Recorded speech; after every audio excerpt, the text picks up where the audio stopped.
días. Continuando con el diplomado de emergencias médicas, hoy nos corresponde hablar sobre algunos problemas de las vías respiratorias y cardiovasculares. Como podemos entender desde la parte fisiológica, corazón y pulmón trabajan a la par, son dos maquinarias, cada una con sus funciones bien específicas, pero ambas trabajan en concordancia. Y de las múltiples patologías que pueden venir en emergencia, bueno, un primer tópico a tocar son los cuadros de hemoptisis. La hemoptisis es, digamos, un signo muy referido desde mucho tiempo atrás, ¿no? Y si bien es, digamos, la eliminación, la expectoración de sangre, esta proviene del aparato respiratorio. A veces hace confundir porque ese sangrado puede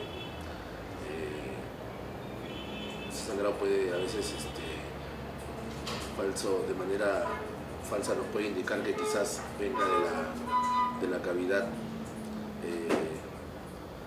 o del tracto digestivo. Pero bueno, la expectoración, la expulsión de sangre.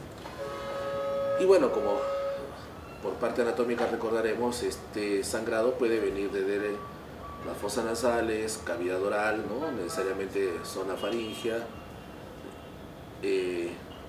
todo lo que es el árbol bronquial y desde los mismos pulmones.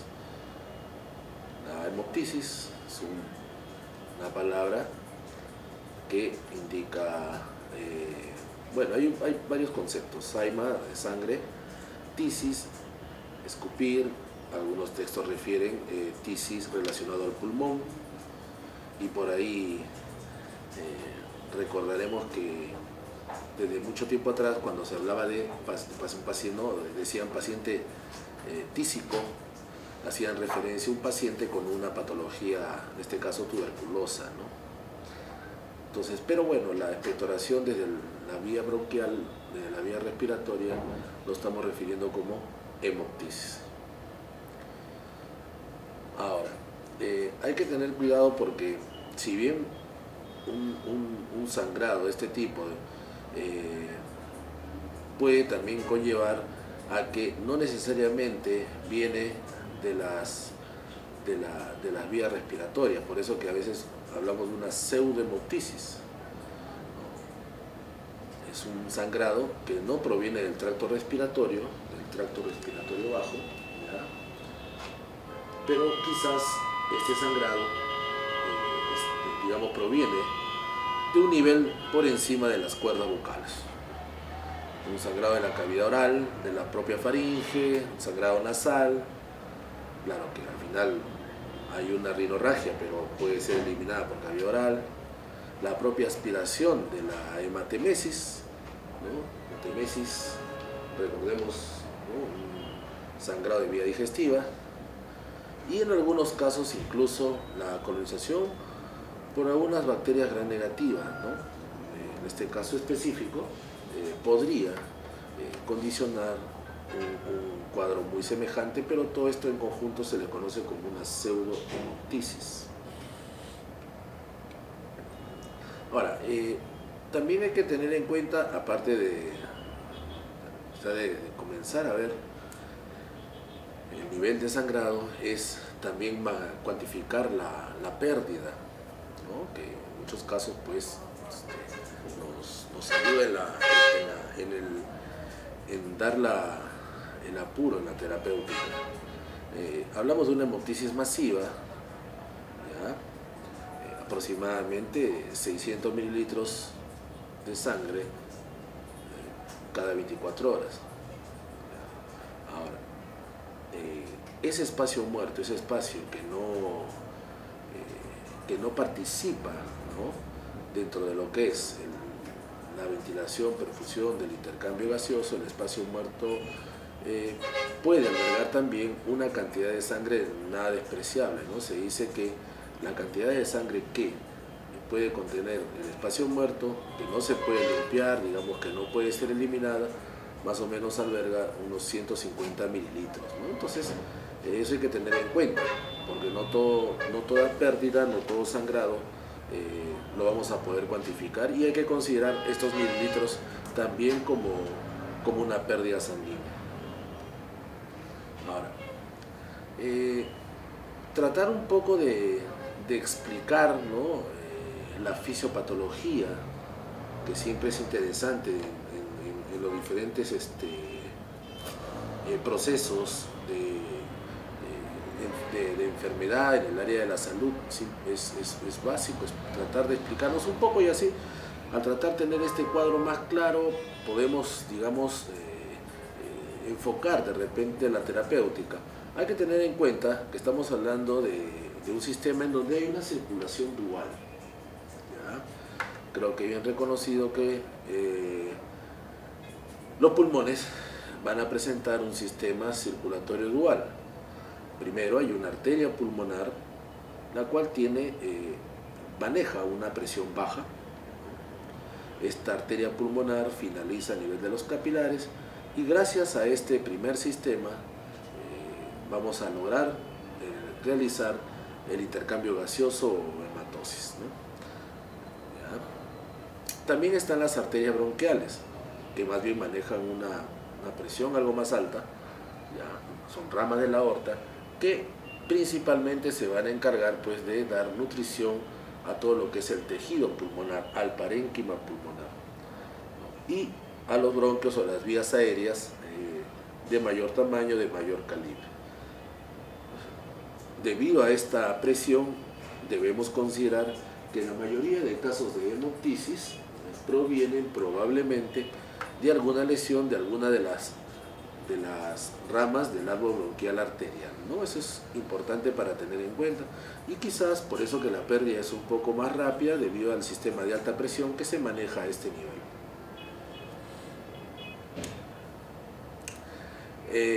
Fuera de lo que es la diferencia esta de presiones, sistema de alta y baja que veíamos en la lámina anterior, también hay que tener en cuenta que pueden haber otros mecanismos que están más relacionados a procesos vasculares. Un aneurisma,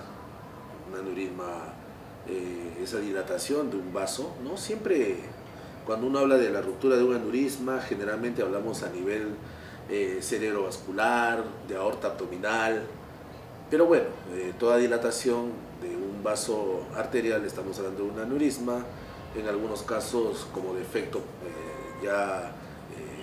consecuencia de la edad, en otros de repente concomitante a un proceso hipertensivo, pero bueno, de todas maneras la ruptura podría darse en estos casos.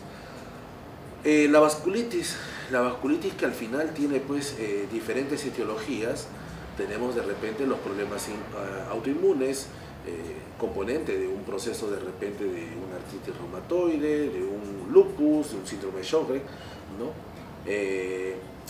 El tromboembolismo pulmonar, ¿no?, en la cual, pues, va a haber una obstrucción importante, ¿no?,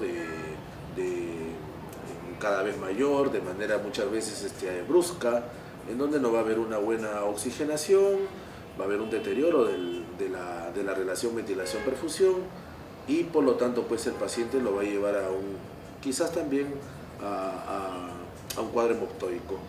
Bueno, la inflamación en general, las bronquitis, la bronquitis crónica, hoy en día, que quizás se aprecia con mucha más facilidad, consecuencia de repente de la contaminación con algunos elementos cotidianos.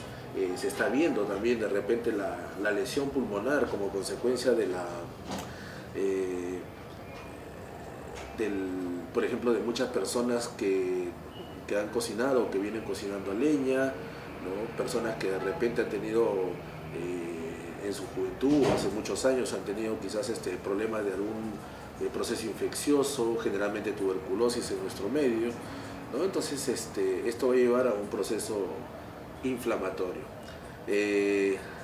También podemos tener por ahí la broncolitiasis, aunque es una complicación que de repente se ve en el adulto mayor, en algunos casos. No es algo muy frecuente, por eso que de repente se coloca dentro de la lista casi en últimos lugares, ¿no? Y de repente un trauma directo a nivel de la arteria pulmonar, ¿no? Un trauma torácico, y hay que pensar de repente en una lesión de este tipo cuando la persona viene por un traumatismo torácico directo, ¿no? Entonces, hemos revisado por ahí algunas causas. Vamos a tener en cuenta siempre este dato del moco teñido de sangre. De repente en una persona, ¿no?, por ejemplo, sana, una persona no fumadora, ¿no?, de repente, ya que si por ahí pensamos en una persona que es fumadora crónica, fumadora de años, quizás estamos evidenciando de repente hasta una neoplasia, un adenocarcinoma, un carcinoma de células pequeñas, un carcinoma broncogénico, etcétera, ¿no? Pero bueno, un moco teñido de sangre en una persona sana, no fumadora, podría indicar un proceso infeccioso, y como ven, quizás hasta no es causa de una preocupación, ¿no? De repente hasta el esfuerzo de la tos por ahí podría ser el problema, ¿no? Claro está, dice que la causa más común de la hemoptisis, la causa más común a veces es la menos seria. A veces un pequeño vaso roto, como decíamos, de repente tanto sosa, creo que nos ha pasado, a veces hay tos muy exigente, ¿no?, por una bronquitis, a veces una bronquiolitis, ¿no? De repente pues alguna enfermedad en la infancia sobre todo, que llevan a una ruptura de un pequeño vaso, y bueno, por ahí el moco que es expulsado puede llevar algunos restos o unos rastros de sangre, ¿no? Ahora sí, ya cuando hay una historia de fumador, ya hay muchos, digamos, estudios, ¿no?, en lo que hablan del fumador activo, del fumador pasivo. Obviamente potencial candidato a padecer una enfermedad pulmonar. Entonces la hemoptisis generalmente sí me podría estar indicando que detrás de ese cuadro hay una enfermedad de repente algo avanzada o algo grave. Siempre la más temida quizás un cáncer, ¿no? Hoy en día ustedes pueden apreciar dentro de la propaganda que viene incluso en la misma cajetilla de cigarrillos, hay toda una serie de lesiones ahí que se ven, muerte, ¿no?, el lóbito fetal, ceguera, ACV, infarto, etc. Pero como fumador no está, digamos, o no es como para no tomar en cuenta, él de repente estar pensando que detrás de esa hemoptisis podría estar ya iniciando un cáncer, ¿no? Es conocido que a veces un pequeño signo, que a veces algunas personas ni siquiera le dan la verdadera importancia, después al hacer exámenes quizás nos estamos dando cuenta que ya se está tratando de un problema algo un poquito más severo, ¿no?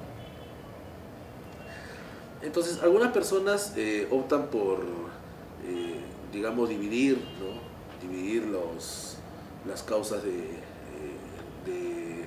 hemoptisis, ¿no? Algunos hablan de procesos infecciosos, ¿no? Por ejemplo, bronquitis crónica, ¿no? Por ahí también sumado al enfisema. El enfisema, esa dilatación de los espacios aéreos, hay lesiones residuales de bronquiectasias. En nuestro medio la tuberculosis quizás desde hace una buena cantidad de años, ¿no? Sabemos ya del sintomático respiratorio, persona que tose ya por 2 semanas, 15 días, o por ahí una persona que nos manifiesta de repente que al toser elimina sangre. Bueno, aquí en nuestro medio siempre hay que considerarla como primera posibilidad de estar a través de repente afectado por un proceso específico, ¿no?, una tuberculosis. Bueno, otro tipo de micobacterias, ¿ya? Por ejemplo, en pacientes VIH, ¿no?, el complejo Mycobacterium avium también, ¿no? Los procesos respiratorios generalmente son los que en muchos casos van a descompensar a un paciente VIH positivo, ¿no? Un absceso pulmonar, ¿no?, de repente pensando por ahí la posibilidad de un estafilococo, ¿no? A veces llega bueno, nuestro medio de repente un poco menos frecuente, pero por drogas endovenosas o a veces por el acceso a algunas vías también, ¿no? La neumonía necrotizante, ¿no? Esa neumonía que a veces nos da una expectoración, claro, puede dar una expectoración hemoptóica, pero también a veces media rumbrosa, media negruzca, muy maloliente, con un pronóstico un poco, digamos, no tan bueno, ¿no? El micetoma, muy raro también, ¿ya? La fibrosis quística también, a veces con complicación, ¿no? Muchas veces son personas que saben que tienen problemas a nivel glandular, a nivel de secreciones, a nivel digamos, de las respuestas bronquiales y con frecuencia van a estar siendo hospitalizadas por complicaciones, por cuestiones infecciosas. Bueno, el cáncer de pulmón, ¿no? Hoy en día, junto con las neoplasias digestivas, de repente en la persona hoy en día se van viendo con un poco más de frecuencia, un adenoma bronquial, ¿no? como tejido que presenta también mucosa. A veces puede haber una neoplasia más bien metastásica, ¿no? Generalmente un sarcoma osteogénico, un coriocarcinoma, que son muy agresivos, y de repente el pulmón, incluso a nivel de mama también, el pulmón puede ser asiento pues, de una metástasis, ¿no? La granulomatosis de Wegener también es un poco de repente, junto con le mencionaba en unas láminas previas, junto al lupus y al Church-Strauss, de repente vistas por el amigo reumatólogo, pero por ahí puede haber un compromiso también de vasos a nivel bronquial, ¿no?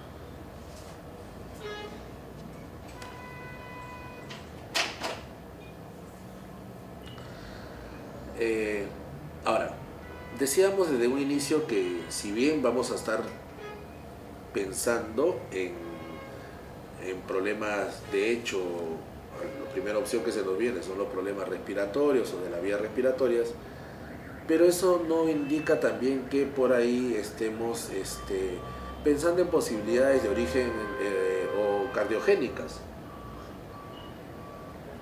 ¿no? Por ejemplo, si pensamos en alguna alteración cardiovascular que nos esté dando el proceso, quizás una insuficiencia ventricular izquierda, ¿no? Una estenosis mitral, una embolia pulmonar séptica o como consecuencia una endocarditis, ¿no? La cual es, según la literatura, pues es bastante complicada para tratar, ¿ya? O un aneurisma de aorta o también una fístula broncovascular, ¿no? De todas maneras las posibilidades cardiovasculares son dentro de estos ejemplos son a tener en cuenta cuando el paciente también ingrese por un cuadro hemoptóico, ¿no? Y las misceláneas, digamos, otras, ¿no? Anexas, por ahí miren, contaminante, la hemosiderosis pulmonar idiopática, muy rara, bueno, la aspiración de cuerpo extraño, ¿no? Frecuente en campos pediátricos, ¿ya? Contusión o un trauma pulmonar luego de un proceso invasivo como una biopsia, si bien ahora hay toda una serie de posibilidades diagnósticas, de ayudas, ¿no? Gracias a la radiología intervencionista, pero bueno, podría haber como complicación de una biopsia transtorácica o transbronquial. Y también a veces la hemoptisis ficticia, ¿no? Que en muchos casos se da por la ingesta a veces de algún alimento o de repente de algún componente, ¿no? que contenga cierta coloración, que de repente es expulsado a través de la tos, si bien no tiene el origen respiratorio, pero al ser expulsado por la boca, bueno, lo primero que nos puede venir, luego de un proceso de tos, nos puede venir el problema pulmonar y bueno, como ven, no proviene necesariamente de ahí. Es lo que llamamos una hemoptisis falsa, una hemoptisis ficticia, ¿no? Ahora, también los pacientes podrían tener, pues, digamos, padecer una coagulopatía, ¿no? O de repente tengan alguna enfermedad que estén quizás siendo medicados, ¿no? Con algunos fármacos que van a intervenir en el proceso de la coagulación, ¿no? Pacientes anticoagulados, ¿no? Por ahí pacientes que en algún momento de su vida han hecho un infarto, pacientes que han hecho un TEP, un tromboembolismo pulmonar, de repente van a estar medicados con warfarina, ¿no? Es conocido que la dosis tiene que ser muy precisa, bastante bien controlada, con un seriado control de su INR, ¿no? Pero por ahí si hay una pequeña alteración en la dosis, digamos que podría condicionar también este cuadro, ¿no?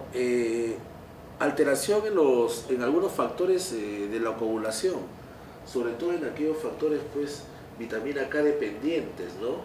Ustedes ya los conocen, ¿no? 2, 7, 9 y 10. Imagínense un paciente que tenga pues una hepatopatía, ¿no?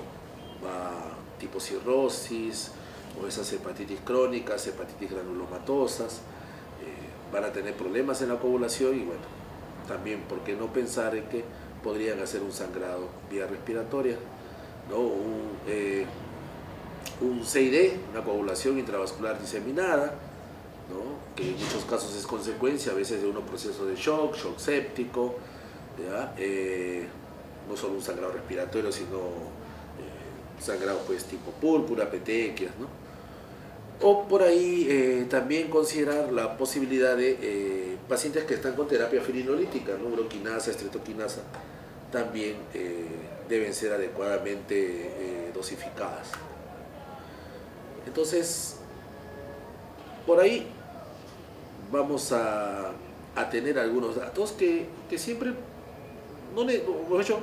siempre debemos escarbar en el paciente, no siempre el paciente nos va a indicar pues con precisión, pero hay que preguntar, ¿no? El esputo se evidencia, pero está teñido, manchado de sangre, o tiene solo rasgos de sangre, o en general lo que ha salido es rojizo, rosado, rojo, ¿ya? O hay un coágulo importante, una hemoptisis franca, o les mencionaba en otra lámina, de repente la posibilidad de eliminar un esputo rumbroso, ¿no? Claro, rojizo, pero medio oscuro, medio opaco, ¿no? Bueno, hablábamos de un grado de hemoptisis, si es masiva o no masiva, por ahí mencionábamos un valor de por encima de los 600, ¿no? mililitros 24 horas. Y también de repente considerar de manera concomitante, ¿no? Si hay una inflamación de alguna porción de la vía respiratoria superior, del tracto respiratorio alto, ¿no? Quizás se acompañe con un proceso nasal o nasofaringio, un proceso gingival de las encías o laringio, ¿no? Eso sumado quizás a una tos severa, o de repente considerar la posibilidad también de un trauma, ¿no? O sea, es causa de esputo donde vamos a ver generalmente rasgos de sangre. Ahí, digamos, son unos ejemplos en esta lámina. El esputo rojizo, suave, rosado, ¿no? Como ven, esta sangre, ¿por qué es así? Porque puede ser eliminada con secreción alveolar o de repente proveniente de pequeños bronquiolos, ¿no? Los bronquiolos respiratorios, los bronquiolos más chiquitos. Hay que considerar que si bien podemos tener un sangrado, pero hay algunas condiciones en las cuales debemos tener de repente en mente que el considerar este color también podríamos tener un cuadro, ser parte de un cuadro neumónico, ¿no? Una neumonía, o por ahí que la persona esté haciendo un edema agudo de pulmón también, ¿no? Entonces eso quizá considerar cuando el esputo es medio rosado, medio rojo claro, algo por ahí, ¿no?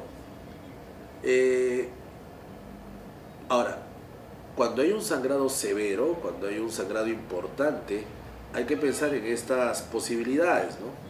De hecho, la TBC pulmonar, aquí sobre todo en nuestro medio, el absceso pulmonar, la bronquiectasias, el infarto de pulmón, la embolia pulmonar, las neoplasias, sobre todo el carcinoma broncogénico.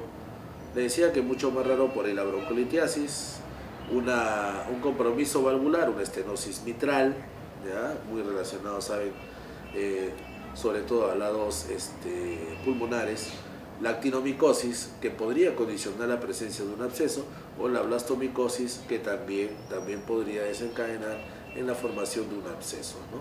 Entonces esas son causas de repente donde podríamos evidenciar un sangrado severo, un sangrado importante. Entonces, luego de haber visto las posibilidades, como ustedes ven, son amplias, ¿no? Causas netamente pulmonares, incluso de vías respiratorias altas y bajas, ¿no? Hemos hablado por ahí nasofaringio, cuerdas vocales, árbol bronquial, parénquima pulmonar, de repente también complicaciones incluso de tipo autoinmune, ¿no? Lupus. Entonces, como siempre, la herramienta fundamental en el área de la salud y sobre todo en el área del campo médico es la historia clínica. Una adecuada historia clínica nos podría dar pautas para diferenciar, ¿no?, de cuál es el origen, cuál es la fuente de esta hemoptisis. Porque, miren, tenemos por ahí algunas causas, digamos, divididas, como, de hecho, quizá lo primero a pensar, que puede estar proveniendo del árbol o que procede del sistema respiratorio. Eso creo que lo primero a sospechar. Puede ser, digamos, como consecuencia de un compromiso digestivo, ¿no?, gastrointestinal, o hasta pensar que la persona está ya con una terapia con anticoagulantes, hablamos por ahí de la warfarina, ¿no? O quizás también una cardiopatía, de repente hay un problema con la válvula mitral, ¿no? Eso quizás un poco nos va a ayudar para enfocar el diagnóstico. El examen físico, ¿no? Bueno, vamos a tratar de ver la vía respiratoria alta, nariz, garganta, boca, pulmones, si es que por ahí hay signos de un trauma directo o indirecto, un sangrado, la auscultación, ¿no? Si estamos hablando de una patología mitral, de repente por ahí evaluar, y estamos ante la presencia de un soplo a ese nivel. Bueno, y si hablamos de una neumonía, tuberculosis, absceso, bueno, se va a auscultar pues el parénquima, ¿no?, el tejido pulmonar. Entonces, usted ya conoce que una neumonía, una bronquitis crónica, un tromboembolismo pulmonar, pues no va a llevar a ser muy precisos en el diagnóstico, ¿no? EPOC, correcto.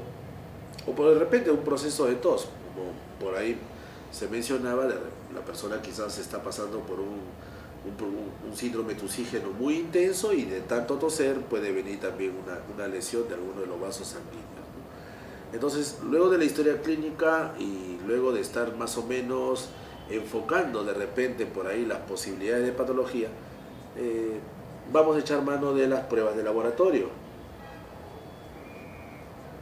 Dentro de ellas, un perfil de la coagulación. Por ahí estamos relacionando que quizás estamos pensando en la posibilidad de alguna coagulopatía, ¿ya? Vamos por ahí a pensar que quizás buscando ante un riesgo por ahí de lesión directa o algún resto de alimento, ¿no? O quizás también descartando porque ese sangrado puede venir del estómago y lo estamos viendo en cavidad oral, pero es porque proviene de otro sitio, ¿no? Entonces hay que tener un poquito de precisión a la hora, ¿no?, a la hora de diferenciar, ¿no? Entonces, otra cosa también, el esputo, ¿no? El esputo, si estamos hablando de actinomicosis, blastomicosis, un Mycobacterium de repente tuberculoso, Mycobacterium avium, ¿no? De repente un absceso pulmonar. Entonces, el esputo podría ser un elemento importante para buscar algún agente etiológico, ¿no? Buscar hongos, bacterias o parásitos, ¿no? Y de hecho, por todos es bien reconocido que, bueno, si sospechamos en un proceso específico, el examen de esputo, pues, ya sea directo o en algunos casos obtenido por una broncoscopía, va a poder utilizarse para para la determinación del BK, ¿no? Como parte del diagnóstico bacteriológico. La radiografía va a tener un valor, digamos, muy básico, muy importante en estos casos, ¿ya? Y a veces, ¿no? Con ayuda de los amigos de neumología, podríamos tener datos mucho más relevantes a través de la broncoscopía, ya así como la endoscopía, broncoscopía y todos estos procedimientos, digamos, por imágenes, ¿no? Más directos, ya no solamente reconocemos en ellas su validez o su ayuda diagnóstica, sino también terapéutica, ¿no? Por eso, como pueden leer, importante para evaluar la causa, para tratar de ver la etiología, ¿no? La ubicación de la lesión y de repente cuantificar la extensión del sangrado, ¿no? El broncoscopio, ¿no? Definitivamente nos revela el sitio de sangrado, y no solamente como diagnóstico, sino también de uso terapéutico, ¿no? Aparte de localizar el sitio de lesión, detiene el sangrado, se puede realizar por succión y un lavado bronquialveolar, y bueno, al final este procedimiento hace que, digamos, el pulmón no sangrante, el pulmón no afectado, preserve su acción ventilatoria, ¿no? Que es lo importante, ¿no? Ese dato a tener en cuenta. Bueno, al realizar la broncoscopía tenemos el equipo rígido, no el de fibra óptica. El rígido, de repente, por algunos especialistas es mejor utilizado, ¿no? Ya que va a permitir manipular de una mayor manera, como quien dice, de manera más amplia, con la finalidad de taponar, succionar sangre, ¿no? Detener el sangrado mediante algunos procedimientos de fibra, un poco más flexible, de repente en algunos casos algo más delgado, pero aún usado por algunas personas, el broncoscopio rígido, de repente nos da algunas mejores pautas que el más moderno, ¿no? Los estudios por imágenes, dependiendo, bueno, como siempre, es ya de conocimiento quizás, que los estudios por imágenes, por ejemplo como la tomografía, ¿no? La gamografía, etcétera, se va a solicitar a medida que sospechemos de determinada patología. Por ejemplo, la tomografía, como quizá lo había escuchado, también para un proceso neurovascular, ¿no? Se utiliza, pues, por ejemplo, para diagnosticar un cuadro de aneurisma, ¿no? O a veces para confirmar los resultados que nos revelan inicialmente una radiografía, ¿ya? Pero la tomografía en muchos casos hoy en día ya está avanzando muchos puntos por encima de la radiografía, y ya se va a solicitar ya cada vez con una mayor frecuencia, ¿no? Bueno, ya es el dato más preciso el que buscamos, ¿no? La gamografía fundamentalmente nos va a revelar cómo se está llevando a cabo el proceso de ventilación-perfusión, y es de hecho el examen, el gol estándar, el examen de elección cuando tratemos o estemos ante la sospecha de un TEP, de un embolismo o tromboembolismo pulmonar. El angiograma, la angiografía, fundamentalmente va a ser un examen mucho de mayor precisión para diagnosticar el origen del sangrado, ¿no? Directamente la fuente del sangrado. Y quizás se pueda utilizar cuando no he detectado, pues, esta fuente por el broncoscopio común, ¿no?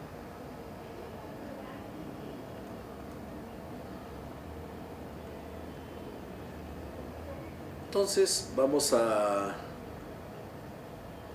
tener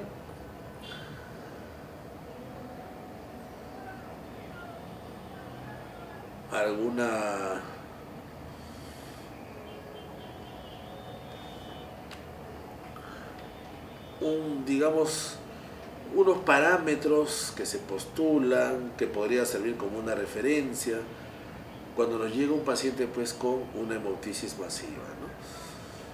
En líneas generales se van a solicitar, ¿no?, como exámenes de laboratorio, un hemograma, bueno, glucosa, urea, creatinina, dosaje de electrolitos, un AGA, perfil de coagulación, la radiografía de tórax, ante un sangrado, pues de hecho, la apertura de una vía, ¿no?, en la cual vamos a pasar fluidos, seguro que oxigenoterapia, y de repente estar ya ante la posibilidad de un ingreso a la UCI, ¿no? Entonces, primero, si el problema es una coagulopatía, si el problema más bien es un problema de factores de coagulación, bueno, digamos relativamente de fácil corrección, ¿no? Hay que ver, de repente había una sobredosis de warfarina, pero eso, digamos, es de más directa y relativa, repito, relativa solución directa, ¿no? Ahora, dos grandes poblaciones, ¿no? El paciente estable o el paciente inestable. Si el paciente, digamos, lo tenemos estable, ¿no?, nos permite quizás un tiempo para trabajar con tranquilidad, ¿no?, lo vemos hemodinámicamente estable también, entonces se puede tomar, ¿no? Es importante de repente tener el dato de una radiografía torácica, en la cual podríamos ver pues de repente que hay un patrón intersticial reticular, ¿no?, así fibrinoso. Entonces hay que investigar quizás posibilidades de neumonías intersticiales, vasculitis o el síndrome de Hoots-Pastur, ¿no? Más bien, si en esa radiografía encontramos de repente un infiltrado, ¿no?, un patrón de repente fibrinoso, o vamos a ver una marcada fibrosis, y de repente hasta la zona de cavitación, las lesiones cavitarias, entonces probablemente se va a sospechar en la presencia de tuberculosis, hongo, bueno, y otros parásitos, pero principalmente tuberculosis. Y se puede de hecho pedir un cultivo en el esputo, analizarlo y solicitar pues la presencia de VAR, ¿no?, de Bacillus alcohol resistente. Y tinción de Gran también se podría solicitar. Y si la lesión que nos revela el patrón radiológico es quístico nodular, entonces quizás estaríamos ante la sospecha de algún componente más bien micótico, ¿no? ¿Ya? Bueno, la broncoscopía también hemos dicho que es un elemento, bueno, rígida o por fibra óptica, bueno, va a tener su importante valor. Entonces, si quizás no me permite ver bien el lugar de lesión, entra a tallar la angiografía, ¿ya? La angiografía. Antes de pasar a un paciente inestable, solo para terminar esta parte, ¿no?, si sospechamos la presencia de tuberculosis, de hecho, entra el paciente al esquema de tratamiento ya conocido, ¿no? Ahora, nos vamos a este segmento. Si tenemos un paciente hemodinámicamente inestable, de repente el paciente tiene que ser intubado, inmediatamente solicitar una transfusión y ya quizás estar haciendo la interconsulta con el cirujano de tórax cardiovascular, ¿no?, y la posibilidad de que realicen una fibrobroncoscopía, ¿ya? Se localiza el sangrado gracias a la angiografía. Si hay un sangrado muy localizado, claro, estas son, digamos, pautas muy generales, ¿no?, pero si hay un sangrado localizado, de repente hasta pequeño, se hace un tratamiento conservador, ¿no? Y si es un sangrado no localizado, un sangrado inespecífico, bueno, de hecho que va a entrar acá a tallar la cirugía, y a veces considera la posibilidad de una embolización, ¿no? ¿Ya? Y en este caso, ¿no?, cuando hay, digamos, la lesión micótica, si persiste el sangrado, igual terminará en alguno de estos dos procedimientos. Ahora, si tenemos más bien un sangrado no localizado, iremos hacia un taponamiento endobronquial, y para ello la angiografía nos va a servir bastante. Entonces, como ustedes pueden ver, este es un esquema que un poco nos puede poner o digamos lo podemos poner a disposición para ver más o menos qué ruta seguir cuando el paciente llegue, no solamente tener el dato de una hemoptisis, sino también si llega estable o inestable. ¿Ya? Entonces, como ustedes ven, vamos a echar mano de muchos exámenes auxiliares, ¿no? Un buen examen físico, la historia clínica importante, y bueno, ya la ayuda incluso de cirujano de tórax, ¿no? Neumólogo, ¿no? Y de repente hasta infectólogo, si es que, bueno, a través de la historia clínica de repente vemos que el paciente procede de algunas zonas tropicales y esto. Entonces, esto como para que por ahí nos sirva un poquito como referencia. ¿Ya? Y algo que de repente podría ser, no digamos que nos desanime, pero a pesar de tener una gran ayuda diagnóstica, ¿no? A pesar de tener varias posibilidades en la cabeza, en algunos casos no se puede determinar adecuadamente el origen de la hemoptisis, miren, en un 20 a 30% de casos. La clásica de repente de lo que estamos revisando de una hemoptisis, no hay náuseas y vómitos, no tendría por qué haber, porque sabemos pues que la procedencia es de la vía respiratoria, ¿no? Probablemente hay una enfermedad pulmonar de fondo concomitante, y sí, quizás este sangrado se acompañe con algún grado de asfixia, ¿no? Seguro que puede alterar, digamos, la parte respiratoria. El esputo podría ser espumoso, algo líquido coagulado, rojo, rojizo, rosado, ¿no? Y laboratorio, de repente por ahí mostrar un pH alcalino, ¿no? Y quizás en el esputo ver algunos macrófagos y neutrófilos como consecuencia de nada más de la patología respiratoria acá, a tener en cuenta. En el caso de una hematemesis, más bien teniendo el cuadro comparativo, sí, náuseas y vómitos, podríamos sospechar o tener ya una enfermedad gástrica hepática, ¿no? Y es muy raro, muy inusual pues que haya una asfixia, ¿no? Porque comprenderemos que son vías diferentes. El esputo raramente espumoso, a veces sí da una apariencia como un sedimento de café, como si fuera negruzco, ¿no? Marrón o negro.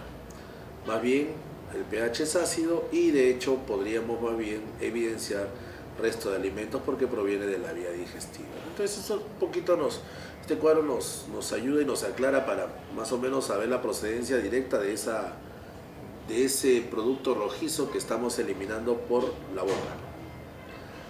Complicaciones de una hemoptisis, bueno, la asfixia, el shock, ¿no? Sobre todo de una hemoptisis masiva, la anemia, a veces nos va a llevar a una anemia importante.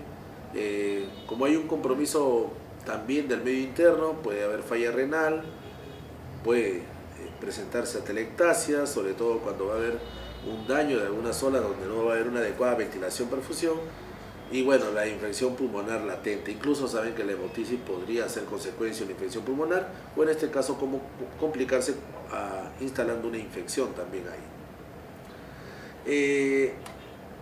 Digamos, la mortalidad en el manejo médico de una hemoptisis masiva es alta, ya 75%, y más bien con el manejo quirúrgico disminuye hasta de repente 23%. Pero bueno, son datos estadísticos, pero ustedes saben que siempre va a variar de acuerdo a la etiología, ¿no? Y a la rapidez con que se haga el diagnóstico y a su vez también el tratamiento. En algunos casos se ha visto que son de repente vamos a requerir algún examen un poco más complejo, como una angiografía, un angiograma, y bueno, y eso, la facilidad con que se realice y premura puede incidir directamente en el pronóstico del paciente, ¿no? Entonces, hay tres objetivos importantes en el tratamiento: prevenir este riesgo de asfixia, detener, parar el sangrado y tratar la enfermedad de fondo, ¿no? La enfermedad primaria, ¿no? Hemos visto toda una lista de procesos que debemos tratar de manera muy individualizada. Va a haber un control de la vía aérea, ¿ya? Oxigenoterapia, la posición correcta, muchas veces en posición semi-Fowler. De repente dar con algunos antitusígenos, controlar esa tos, porque de repente el propio proceso de tos puede llevar a que haya lesión más rápida al tejido, y a veces una intubación endotraqueal, ¿no? Hay que cuantificar el volumen. Aquí tienen las pruebas que se podrían solicitar, ¿no? Hemoglobina, hematocrito, siempre para ver la masa eritrocitaria, plaquetas, ¿no? Perfil de coagulación, pruebas de coagulación, análisis de gases arteriales, una gasometría arterial, ¿no? Pruebas renales, ¿ya? Glucosa, urea, creatinina, ¿no? Depuración de creatinina, el grupo sanguíneo y factor RH, teniendo en cuenta la posibilidad quizás de una transfusión. Y bueno, si tenemos el esputo por ahí, explotarlo al máximo, hacer un frotiscultivo y de repente la citología. Entonces, el manejo, bueno, entenderemos que dependerá mucho de la causa, ¿no? Si hablamos de un procedimiento quirúrgico, bueno, ante un aneurisma torácico, ante un trauma de tórax, ¿no? Una fístula arteriovenosa, las bronquiectasias que pueden estar bien localizadas, o también un tratamiento quirúrgico, de repente el drenaje de este absceso pulmonar, ¿no? De origen crónico. Y dentro de el manejo médico, por ahí la embolización de una arteria bronquial, taponamiento con balón y terapia antimicótica intracavitaria, que mucho más raro, pero que se puede dar sobre todo en esos hongos sistémicos que por ahí estábamos indicando, ¿no? Muy bien, entonces esto en referencia a lo primero que es hemoptisis.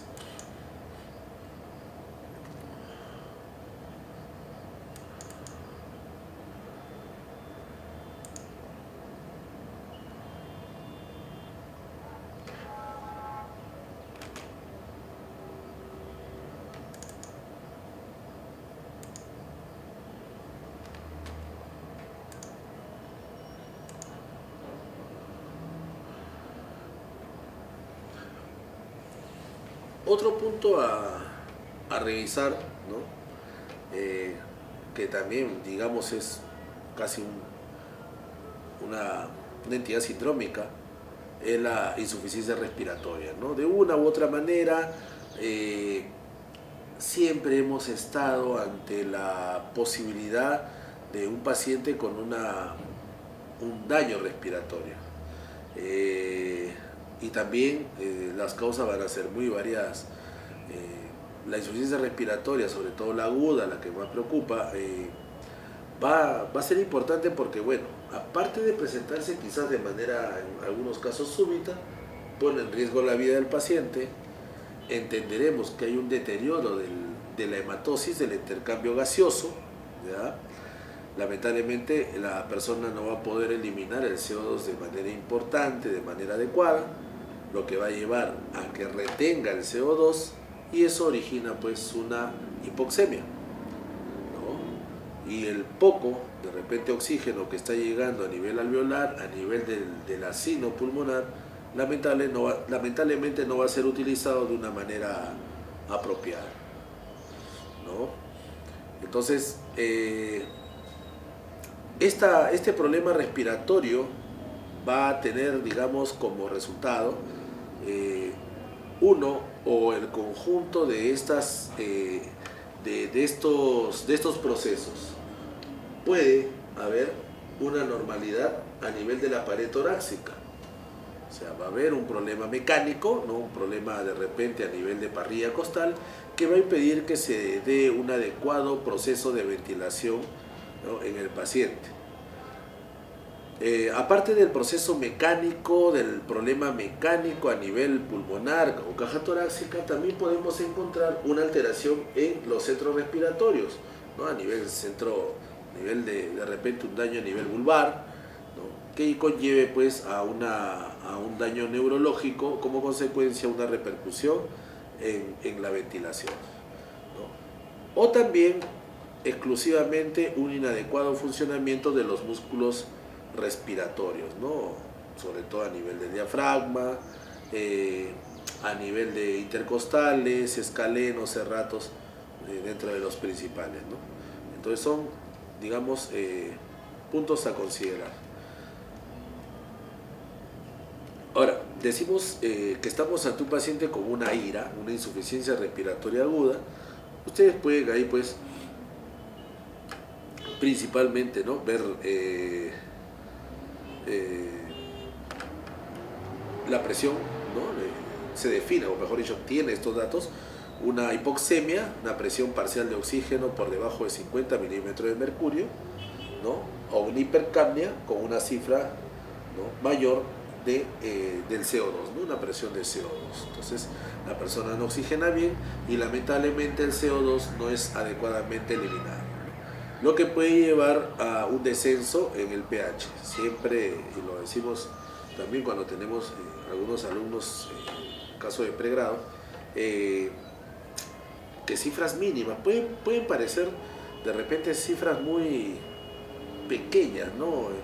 El pH, que es 7.4 para lograr mantener el medio interno, a veces 7.3 o 7.5, ¿no? Como que uno puede decir, pero es un punto arriba, un punto abajo. Pero esta alteración del pH puede ser de manera muy importante y traer unas secuelas o traer un daño también bastante mayor. Entonces el pH poco a poco va bajando, ¿no? Estamos haciendo pues o camino hacia una acidosis, ¿no? Pero ¿qué cosa al final o cómo lo vamos a definir? Entonces podemos apreciar, es un deterioro en el intercambio gaseoso, ¿no?, que ocurre un determinado periodo de tiempo, ¿ya? Esta insuficiencia respiratoria, ¿no?, y este deterioro en el intercambio gaseoso ocurre pues luego de un episodio de una insuficiencia respiratoria aguda, ¿no? O sea, esa insuficiencia respiratoria aguda nos va a llevar a ese deterioro en la hematosis, ¿no?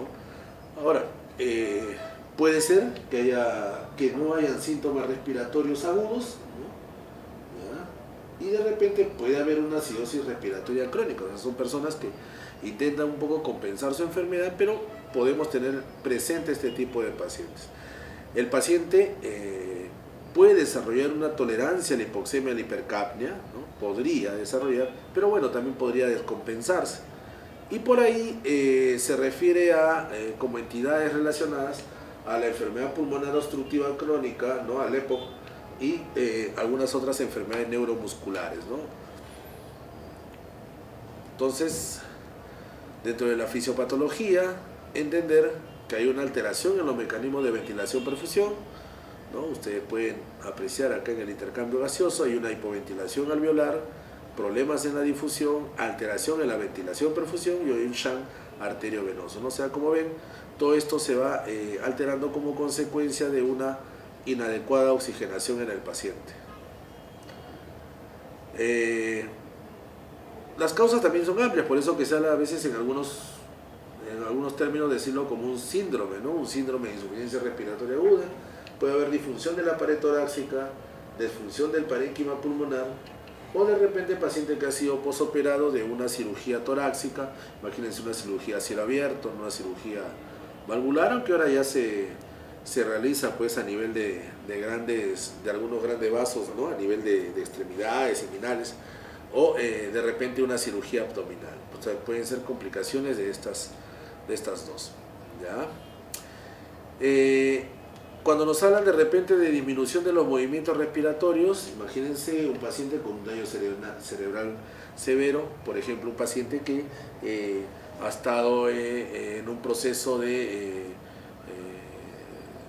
digamos, un accidente laboral, donde hay un incendio, donde se haya quedado atrapado de repente en un ascensor, donde se haya quedado atrapado en algún domicilio y en algún cuarto en específico, va a comenzar a inhalar el CO2, entonces lo va a llevar gradualmente a un daño cerebral severo, o de repente por un traumatismo, una lesión del tallo cerebral, el uso de sedantes, ¿no? Sedantes, por ejemplo, algún hipnótico tipo de los que conozcan, clonazepam, diazepam, ¿no?, algunos tranquilizantes. A veces hay personas que se suicidan ingiriendo una dosis mayor, pero eso también puede llevar a un paro respiratorio, o cuando se descompensa, por ejemplo, una persona que tiene alteraciones metabólicas como el paciente con hipotiroidismo, ¿no? También puede haber pacientes con problemas de la disfunción en la pared torácica, ¿no? Cualquier enfermedad neuromuscular, ¿no? A nivel de médula o de la unión, ¿no? Pueden afectar la ventilación, ¿no? Algo menos frecuente, ¿no? Al menos no es algo muy una casuística amplia que se tenga, pero pacientes con distrofia muscular, ¿no? Por ahí está la distrofia muscular de Duchenne, la polimiositis, la miastenia gravis, la esclerosis lateral amiotrófica, ¿no? Problemas a nivel del propio parénquima pulmonar, un derrame pleural, ¿ya? A veces hay derrames pleurales masivos, por ejemplo, pacientes con un mesotelioma, pacientes con alguna neoplasia, pueden llevar a un hidrotórax, ¿no? Entonces, un derrame pleural, un hemotórax, una obstrucción de la vía superior, o de repente una neumonía, ¿no? Como ustedes ahí ven, podríamos estar hablando de patología netamente del parénquima, ¿no? Entonces, al hacer la evaluación, que vamos a ver en la persona que tiene una insuficiencia respiratoria aguda, hay una disnea, cefalea, ¿no? No hay oxígeno, pero que eso lo hemos evidenciado hasta cuando nos hemos ido a una zona de nuestro bonito Perú, una zona un poco alta, vamos a tener un dolor de cabeza, confusión, taquicardia, cianosis, puede haber disritmias y cualquier otra alteración en la respiración, hipopnea, hipernia, etc., ¿no? Ahora, se puede instalar, ¿ya?, como consecuencia de una insuficiencia respiratoria aguda, el síndrome de distrés respiratorio agudo, ¿no? Es una forma severa, digamos, ¿ya? Es una forma de ira originada por un daño pulmonar que puede llevar a que el líquido, que conlleva, ¿no?, mejor dicho, a un líquido extravascular pulmonar. El principal elemento tomado, dañado, comprometido es esta membrana alveolo-capilar, ¿no?, justo donde se da el intercambio gaseoso, y podemos evidenciar un edema a nivel intersticial, lo que lleva a compresión, ¿no?, a una obliteración de las vías chiquitas, las vías aéreas terminales, y se reduce el volumen pulmonar, ¿no? Se va a alterar el volumen pulmonar y la compliance, ¿no? Entonces, esto se comienza a instalar cuando estamos ante un síndrome de distrés respiratorio agudo, ¿ya? Entonces, realizar un AGA, identificar la acidosis respiratoria, ¿no?, el nivel de hipoxemia, ¿ya? Y bueno, no hay una respuesta al incremento de oxígeno, ¿no? La radiografía de tórax demuestra el edema intersticial y miren, dentro de las causas, un cuadro séptico, un mal cálculo, una sobrecarga de fluidos, ¿no?, el paciente lo estamos encharcando, shock, trauma, daño neurológico, quemaduras, aspiración, entre otras causas, ¿no? Entonces, en el paciente, cuando estemos en este síndrome de distrés, vamos a ver la posibilidad de taquimia, que, como ven, es uno de los primeros signos que podemos evidenciar. Disnea, la disminución de los ruidos respiratorios, a veces se evidencia un jadeo, los gases arteriales también están, ¿no?, disminuidos, hipoxemia, a pesar que le puedes estar pasando una mayor concentración de oxígeno, puede haber hipoxemia, y disminución de la compliance pulmonar. Entonces, ya ante estos cuadros más severos, no queda otro procedimiento que realizar la intubación endotraqueal, ¿no? ¿Ya? Entonces se va a pasar este tubo endotraqueal, ¿no?, con la ayuda de un laringoscopio, ¿no? Se va a inflar el CAF para prevenir, pues, que el aire se escape y así el tubo quede fijo, ¿ya? ¿No?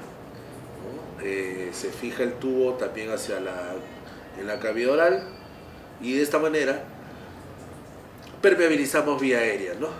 Y bueno, es un método, pues, muy utilizado cuando hay un cuadro que se instala así de manera de emergencia. Y aquí, como pueden apreciar, el tubo endotraqueal, simple el CAF, ahí como cuando usamos también una sonda vesical, para evitar que haya esa fácil salida, ¿ya? y bueno, existe pues la maniobra de Malampati, ¿no? Hay varias por ahí maniobras que se pueden utilizar un poco para calcular más o menos, ¿no? En hiperextensión, en poder ingresar el tubo, y así pues por eso la IOT, ¿no? Intubación orotraqueal, ya va a permeabilizar vía aérea. Ya para cuando se ha recuperado un poco el paciente, se realiza la extubación, posición semifolder, ya desinflamos el CAF, y hay que siempre estar monitorizando la respiración. Inicialmente podemos evidenciar un estridor, un estridor laringio a veces. Bueno, es necesario dar suplemento de oxígeno, y bueno, por el hecho de haber estado el paciente intubado, que eso va a estar por un tiempo variable, decirle al paciente pues, que podría tener una ronquera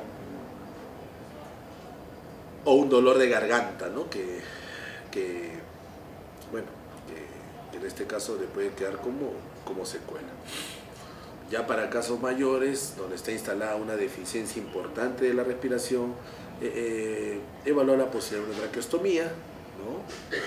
La finalidad de permeabilizar la vía aérea, ¿ya? Prácticamente se va a realizar una traqueostomía, ¿no? Previo corte, y esta, bueno, depende, puede ser permanente o puede ser temporal, ¿no? Dependiendo si se corrige una lesión. Y acá ven ahí están viendo, bueno, cuando el paciente se le realiza este dispositivo, a veces incluso hasta en sala de operaciones ocurre un paro respiratorio, o paciente que por ahí comenzó a tener una neumonía, de repente la cánula binasal, ¿no? A veces o una mayor aporte de oxígeno no ha facilitado, ¿no? Su ingreso, y ya se va a tener que utilizar estos dispositivos, repito, de manera permanente o de manera temporal para una mayor aporte de oxígeno, ¿no? ¿Ya? Entonces, bueno, en este caso el dispositivo de doble nube, hay una cánula externa, una cánula interna, ¿ya? Esto también se enseña al personal, por ejemplo, de enfermería, para hacer una adecuada limpieza del tubo de traqueostomía, ¿ya? No es nada difícil, pero bueno, es importante la adecuada limpieza, porque si no, al ser una puerta de ingreso, por ahí pueden haber algunos gérmenes y complicar seguro que el paciente hasta puede estar pues postrado, y al no movilizar, las secreciones se mantienen y estas secreciones se pueden infectar, ¿no? El fenestrado se puede comienza a estar utilizado para comenzar al destete de estos pacientes, ¿no? ¿Qué significa el destete? Que poco a poco ver la posibilidad, ¿no? De ver si quizá ya es candidato a ser retirado, ¿no? ¿Ya? Bueno, y a veces el paciente puede comunicarse con eso. Ya la ventilación mecánica, ¿no? Ya hay un daño mayor, ¿ya? Entonces, la ventilación mecánica al final oxigena la sangre cuando el esfuerzo que hagamos no es el mejor. La ventilación mecánica también permite un poco que los músculos respiratorios descansen. Bueno, y la presión que se ejerce siempre va a permitir que se mantenga pues la ventilación adecuada y el suministro de oxígeno por un tiempo mayor, ¿no? Cuando se realiza, ahí tienen, ¿no? Con una presión parcial de oxígeno por debajo de 50 milímetros de mercurio, o cuando tenemos un pH de 7 menor o igual a 7.25, ¿no? O la capacidad vital, ¿no? Que se obtiene siempre una espirometría, es menor a 2 veces el volumen tidal. Hay un esfuerzo negativo inspiratorio, ¿ya? Menor a los 25 centímetros de agua, o cuando la frecuencia respiratoria también está por encima de los 35 respiraciones por minuto, ¿no? Entonces es bien reconocido el paciente cuando está pues ya sea intubado o con un monitor, ¿no? Como de este tipo. Entonces, hay una clasificación de estos ventiladores mecánicos, aquello de presión negativa, ya es más simple y no requiere una intubación de la vía aérea. A uno lo llaman el pulmón de acero, Ainonlan, ¿no? Que fue esas primeras máquinas a usarse, ya que es una máquina un poco antigua, histórica, pero acá para qué, ¿no? Digamos, ustedes saben que al final el proceso respiratorio es un intercambio de presiones, ¿no? Entonces es una de esas históricas que se usaron en aquella época. Y bueno, ya luego vienen ventiladores ya un poco más ya más modernos, que lo hemos visto como si fuera una especie de fuelle, ¿no? Es el que por ahí más utilizado, ¿ya? Entonces, lo de presión positiva incrementa esta presión, ya sea a través del tubo endotraqueal o traqueostomía, y aplicar una presión positiva permite que el aire fluya, pues, que eso es lo principal, ¿no? ¿Ya? Ahora, ustedes ven, dentro de los tipos hay una presión ciclado, reparte un flujo de aire en la inspiración hasta que alcanza una nueva presión establecida. La expiración ocurre de manera pasiva, ¿no? Lo cual es beneficioso para el paciente. Tiene que ser utilizado por periodos cortos, ¿no? Ustedes pueden ver, pues, siempre hay una de esta presión de ciclado, ¿no? Con la finalidad de ir reentrenando y reeducando al paciente, pues, ¿ya? Con una presión algo baja, digamos, ¿no? O sea, es un reentrenamiento que se hace, ¿no? Entonces esto hace que el aire sea empujado hacia los pulmones, ya en un determinado tiempo, y esto podría ser utilizado también, pues, en recién nacidos, ¿no? en neonatos, para mejorar la ventilación. Empuja el aire hasta los pulmones y este volumen es repartido, ¿no? De todas maneras, sin tanto importar ese trabajo, esa compliance de los pulmones con la pared torácica. Y bueno, y hay también respirador de variables múltiples, ¿no? Entonces, esto oxigenoterapia, claro, tenemos un paciente con de repente una demanda importante, tenemos desde 1 a 2 litros por minuto a través quizás de lo que conocemos como una bigotera, ¿no? Que es el catéter binasal. Tenemos la mascarilla ya para cifras de repente mayores, o de repente la mascarilla de Venturi, ¿no? Que te va a permitir, pues, ya dar un flujo mayor, ¿no? O ya son dispositivos de alto flujo, ¿no? Entonces, reconocer esto, recuerden que también cuando tenemos un paciente con una insuficiencia respiratoria, algo de lo que también se puede lesionar o ya exacerbar el problema que puede tener es la parte cardíaca. Así que al darle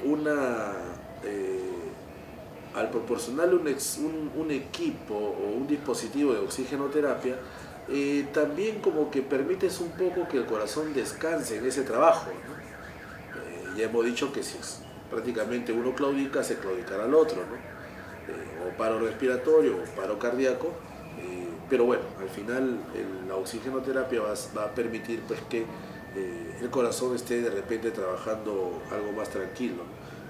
Posinfarto, ¿no? En cuadros de tromboembolismo pulmonar, de embolia pulmonar, ¿no? Incluso en algunos casos de neumonía, ¿no? Muy bien.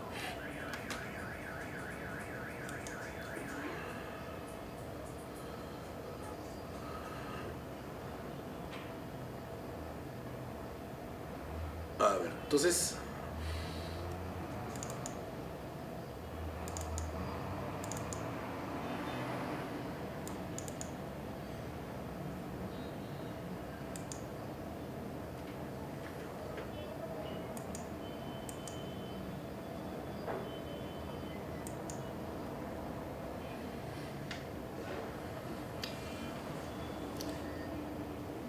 a ver, dentro de las alteraciones, pues, de la parte cardiovascular, cuando un paciente llega con una emergencia cardiovascular, con bastante frecuencia se va a ver lo que es el incremento de la presión, ¿no? Hay que recordar que ya hace un poquito más de un par de años esta nueva clasificación de la presión, o mejor dicho, ha tenido una nueva revisión, pero vamos a enfocar un poco dentro de lo que es las crisis hipertensivas, ¿no? Ya que las consecuencias a las cuales esta nos pueden llevar a veces pueden ser fatales y bueno, cuando hablamos de una crisis hipertensiva estamos hablando pues de un incremento de la presión que puede llevar pues o puede suponer poner en peligro la vida del paciente, ¿no? Y esto debido pues sobre todo porque si bien a veces pensamos que puede ser propio del adulto o a veces del adulto mayor, pero bueno, es bien conocido que se puede presentar a cualquier edad. De todas maneras, estadísticamente se dice que la proporción entre hombres y mujeres, de todas maneras, en el varón se puede presentar con un poco más de frecuencia.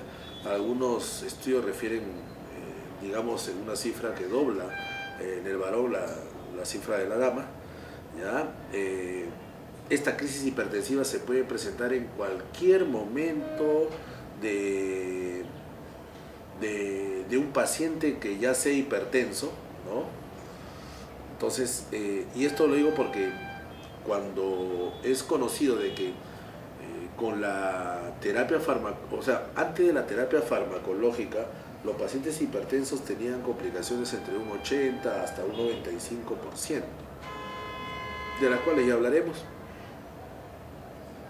Y después de que comenzaron a salir los fármacos para controlar, no para curar, porque sabemos que no hay una cura, ¿no?, en cuestión de presión arterial, pero cuando comenzaron a salir todos los fármacos que tenemos hoy, empezaron a salir estos fármacos que hoy en día ya tenemos a la mano, la mortalidad de los pacientes hipertensos bajó entre un 5 a 10%, ¿no? Por eso siempre que un paciente llega con la presión elevada, siempre se le dice al familiar que el riesgo está de que las complicaciones se pueden dar, y a veces piensan que también tomando sus medicamentos como que ya no le va a venir nada, y no es tanto así. Siempre se le menciona que siguiendo sus medicamentos al pie de la letra, prácticamente lo que vamos a lograr es que el paciente minimice el riesgo de lesiones, ¿no?, en los diferentes órganos de los cuales ya vamos a comenzar a revisar, ¿ya? Entonces, siempre hay que ver, en algunos casos, ¿no?, de que cuando hablamos de una crisis hipertensiva, miren, estamos hablando de repente de unas cifras por encima de los 210 milímetros de mercurio de presión arterial sistólica, ¿no?, o por encima de los 120 milímetros de mercurio en presión arterial diastólica, ¿ya? Lo cual es cifra ya mucho más que evidentes que pueden originar lesión en órganos vitales, en órganos llamados órganos blancos, ¿no?, lo cual revisaremos dentro de un rato. Pero para ello pues hay que dividir, ¿no?, lo que es urgencia de emergencia, ¿no? Entonces la emergencia prácticamente es la que se tiene que actuar ya sí o sí. Hay una lesión brusca, aguda, repentina, ¿no?, inminente de un órgano blanco, y estamos hablando de una presión arterial diastólica más de 120 o sistólica por encima de los 210. La urgencia, hablando de urgencia hipertensiva, la diastólica mayor de 120 y o sea, puede, aparte de ese valor, puede haber un daño de órgano blanco. Órgano blanco hablamos del órgano que hace, digamos, que le va a dar un mayor efecto, un mayor secuela, ¿no?, tipo riñón, ojos, como vamos a ver en otras láminas, ¿ya? Entonces, la urgencia, hay una elevación, pero como quien dice, no hay una disfunción de los órganos dañados, ¿no? O sea, como que los órganos siguen trabajando de una manera adecuada, ¿no?, casi normal. En cambio, en la emergencia hipertensiva sí, esta elevación intensa, brusca de la presión nos va a llevar a daño a nivel cerebral, ocular, ¿no?, retina, corazón, los propios vasos sanguíneos, y esto, bueno, aparte que ya sabemos que el paciente es un hipertenso crónico. Al ser hipertenso crónico ya va a tener daño. Entonces, ¿qué ocurre en la emergencia hipertensiva? Va a tener mayor problema, va a ser más evidente su lesión, ¿ya? Entonces, miren, ante una emergencia hipertensiva, por ahí tenemos algunas, digamos, unas determinadas situaciones, ¿no? A nivel cardíaco, por ejemplo, el aneurisma disecante de aorta, el edema agudo de pulmón, la insuficiencia cardíaca grave, un síndrome coronario agudo, ahora lo vamos a revisar, poscirugía de revascularización coronaria. Cerebrovasculares, una encefalopatía hipertensiva, ictus, ¿no? Ictus isquémicos, ictus hemorrágicos. Al final, incluso la persona no necesariamente tiene que llegar por encima de estos valores, a veces con un poco de valores menores ya está haciendo un daño, ¿no? Y bueno, el cerebro es un órgano, digamos, que con frecuencia se ha venido dañando en un paciente hipertenso con el paso del tiempo, ¿no? Entonces, lo primero que hay que considerar, pues, ante qué tipo de paciente estamos, ¿no? Ante una emergencia o una urgencia. Ver la historia clínica, sobre todo profundizar en la pregunta de lo que es el sistema cardiovascular. Muchas veces los pacientes ya tienen historia familiar de hipertensión, ¿no? O ya tienen algún daño, una visita a nivel del cardiovascular, a nivel del neurólogo o de repente en el riñón, ¿no? O sea, ya podríamos ya estar ante un paciente con daño en alguna de estas zonas. Bueno, preguntar por los antecedentes personales, un examen físico completo, ¿no? Y el examen de laboratorio, un hemograma, un análisis de orina, la creatinina, un electrocardiograma de hecho y una radiografía torácica, ¿no? Como digamos exámenes iniciales elementales. Entonces la encefalopatía hipertensiva, ¿ya? Hay una disfunción cerebral importante. Esto, bueno, hay que mencionarlo digamos, con bastante atención porque los pacientes a veces llegan, y ha pasado, pacientes llegan a emergencia con un problema motor, ¿no? O un problema sensitivo o un problema mixto, digamos. Y de repente llega con presión de 160 quizás o más, ¿no? Entonces la persona en triaje de repente le dice, sí señor, usted está haciendo una hipertensión, quédese descansando. Por ahí de repente le están dando un inhibidor ECA, ¿no? Tipo captopril, enalapril, toma su medicamento, en media hora, digamos como que se puede ir recuperando de a pocos o de repente no. ¿Y cuál es el gran problema quizás? De que estos pacientes, si no controlan un poco esa presión, pueden hacer un problema neurológico un poco mayor. Y a veces vemos que algunos pacientes llegan a emergencia y en cuestión de 2 horas ya los están regresando a su casa. ¿Sabe qué, señor? Tome test hipertensivo, no tome ácido acetil salicílico, que hemos visto que es muy comentada para cuando hablamos de un problema de infarto, prevenir, ¿no? Pero en estos pacientes de repente van a su casa, están algo como que dice descansando, pero cuando se despiertan de repente la familia ve que el compromiso motor es mayor, que si ayer caminaba un poquito y ya no camina nada. Cuando regresa, entonces de repente ¿qué dicen? Uy, ya, ¿no? el paciente ya ha hecho un daño, ¿no? Y ha hecho un daño porque bueno, de repente se ha tratado de una manera muy superficial, ¿no? Entonces esto incluso puede condicionar en el paciente algunos problemas.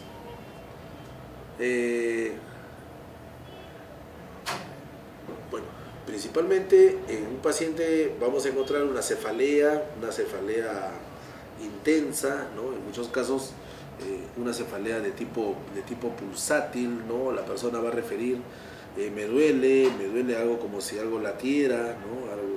O de repente esto está relacionado también a problemas visuales, ¿no? Los famosos escotomas, algunos brillos ahí a nivel de la, digamos, unas luces que se pueden evidenciar, ¿no? O quizás la persona dice, no, yo normalmente no convulsiono, pero me dijeron que de pronto comencé a temblar, me desvanecí, perdí un ratito el control, o de repente en ese proceso comenzó a orinar, hay una incontinencia, no controla esfínteres, ¿no? Le queda como posterior al proceso una cefalea. Entonces estamos ya quizás ante una encefalopatía hipertensiva, ¿no? a nivel ojo, esos son los órganos blancos, pues, ¿no? Los órganos blancos que al final decíamos se van a dañar. De repente visión borrosa, disminución de la agudeza visual, ¿ya? Cefalea, puede ser occipital, frontal. Acá habla de predominio matutino, o sea, generalmente por las mañanas, ¿no? Y en algunos casos estos pacientes se pueden, digamos, puede alterarse esta presión después de un evento familiar. Quizás por ahí han tenido algún inconveniente con alguno de los miembros de la familia o un problema laboral y de pronto comienza a tener una cefalea, no le hace caso, no se va a control.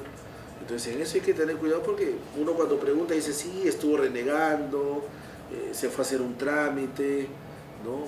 O un inconveniente en casa que lo puso mal. Entonces en eso hay que tener siempre presente. Vamos a encontrar de repente por ahí confusión, somnolencia, estupor, déficit focal y coma, ¿no? Entonces, una tendencia al sueño, el déficit focal es alguna zona específicamente del sistema nervioso dañado, bueno, y hasta te puede llevar al paciente al grado de coma, ¿no? Entonces, la hipertensión maligna es una emergencia, el examen físico nos va a demostrar, de hecho, la presión muy alta, hay un edema a nivel de extremidad inferior, pierna-pie, hay latidos cardíacos anormales, ¿no? Algunos crépitos, crepitantes, daño alveolar, líquido en pulmón, alteraciones en el estado de conciencia, pérdida de la sensibilidad, de la capacidad de movilizar y los reflejos también pueden estar tomados o dañados, ¿no? Entonces, hay que tener en cuenta que podemos ahí ver dos tipos de emergencias hipertensiva, una lesión aguda cerebral, disección de aorta, edema agudo de pulmón, ¿ya? Una disminución baja de esa presión y más rápida, no tanto, no es apropiado bajar la presión arterial de una manera brusca, ¿ya? Tiene que ser de una manera gradual. Por eso dicen una corrección lenta y monitorización neurológica, ¿no? ¿Ya? Entonces, puede haber un compromiso ocular siempre y cuando se afecte pues, la presión de manera directa, ¿ya? La presión arterial diastólica por encima de 130 milímetros de mercurio. Algo también no menos importante es que estamos hablando de repente, un cuarto de pacientes, ¿no? 25% de pacientes de repente son asintomáticos. Están con un cuadro de hipertensión maligna, pero lamentablemente no hay algo que por ahí lo revele. Bueno, cefalea, alteraciones visuales, síntoma frecuente y el riñón en el 65% de casos se puede ver afectado. Entonces el manejo es muy particular, muy individualizado, ¿no? Cada paciente sabe que es una patología muy propia, entonces tiene como objetivo reducir la presión arterial diastólica gradualmente, como ustedes ven, miren, entre las 2 a 6 primeras horas, llevarlo de repente a 100 o 110 o 105 milímetros de mercurio, ¿no? Se usa muchas veces la betalol o nitrofurantoína endovenoso, y cuando el paciente ya se controla, así vamos a evitar pues, de repente una hemorragia cerebral, una isquemia, otro tipo de lesiones. Algo con lo que se puede ir a casa de repente como tratamiento son con los inhibidores ECA o los antagonistas de los receptores de angiotensina 2 tipo candesartán, lomesartán, nirvesartán, telmisartán, ¿no? Los IECA sí son bastante conocidos por ustedes como catopril, enalapril, ¿no? Quinapril, etc. Definitivamente, bueno, aparte de la tos, que es el principal efecto adverso de repente de los inhibidores ECA, pero son bien tolerados, ¿no? Y sí, cada paciente hay que individualizarlo bastante, ¿no?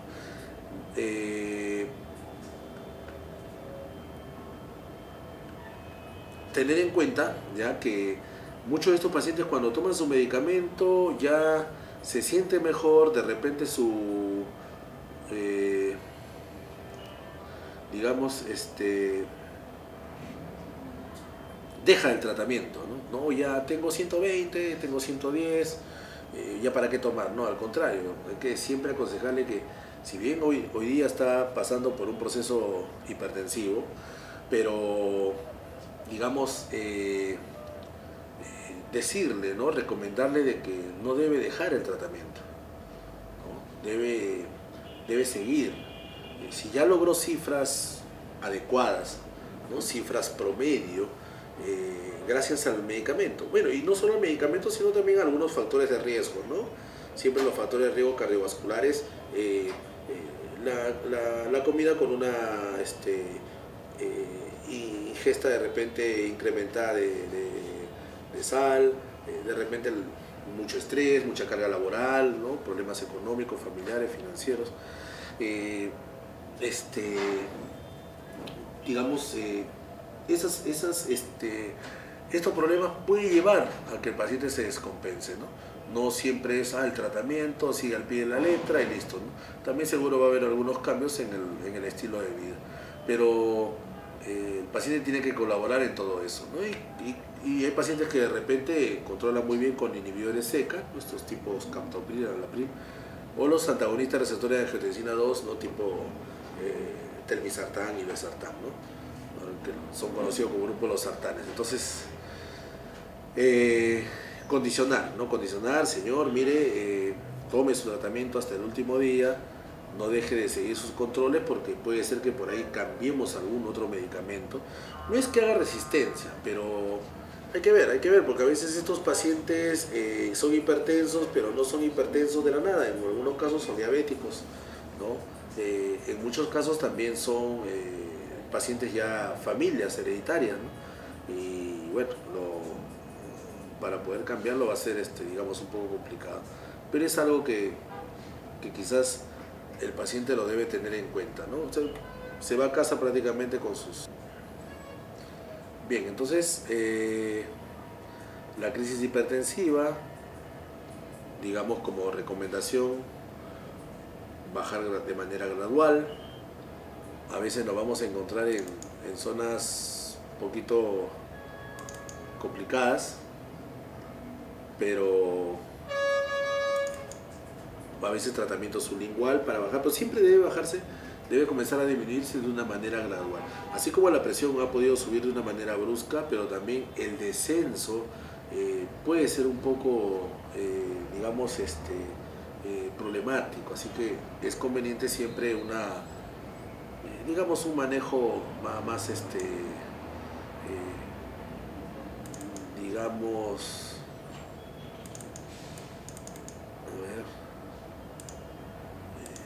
el descenso gradual, ¿no? El descenso gradual del medicamento es importante.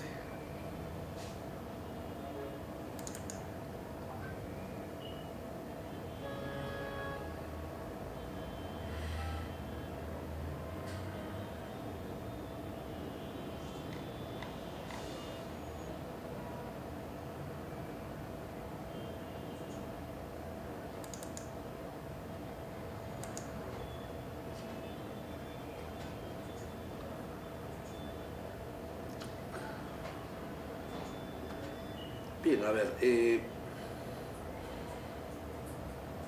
otro punto importante de las emergencias de origen cardiovascular es la posibilidad de que el paciente esté padeciendo o esté en curso aún, ¿no? Instalándose un infarto de miocardio agudo, un IMA o un infarto agudo de miocardio o infarto al corazón, como mucha gente lo menciona.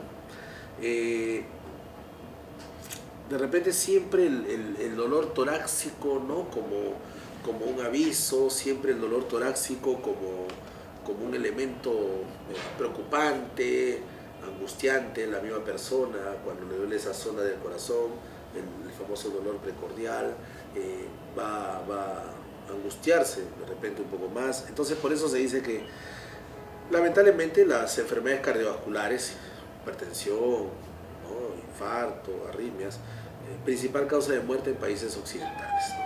De ellas la enfermedad coronaria es la manifestación más prevalente, con una elevada morbimortalidad. El impacto económico, el impacto socioeconómico es grande, ¿no? Porque estamos hablando de la terapia, la recuperación, toda la logística que lleve a